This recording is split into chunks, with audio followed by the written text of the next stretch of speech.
Здравейте, граждани на България!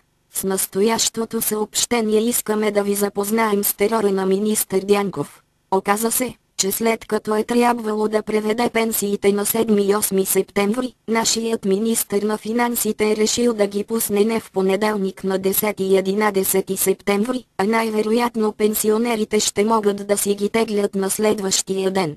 Така на практика министърът на финансите забавя парите на най-уязвимата социална група на някои с 3, а на други с цели 4 дена, а това са хора, които и без това едва издържат от пенсия до пенсия, след като са плати по-скъпия вече токи изравнителните сметки за парното.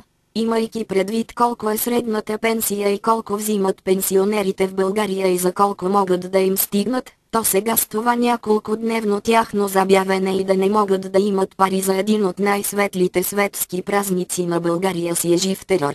На практика с това си действие министър Дянков осъжда на поне 3-дневен глад около 2 милиона 667 474, колкото са според данни от последното национално преброяване, пенсионерите в България.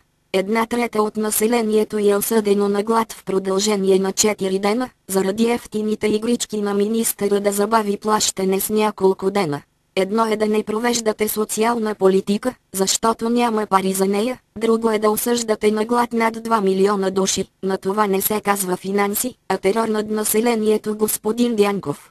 Ние осъждаме вашето действие и се радвайте, че тук все още тези хора ги е страх да излязат на улицата, защото това ако беше по време на криза в съседна Гърция или която и да е наша съседна държава, то това щеше да ви струва поста, а може би и нещо повече, но и тук скоро няма да има какво хората да губят вече от такива игрички, така че помислете над това.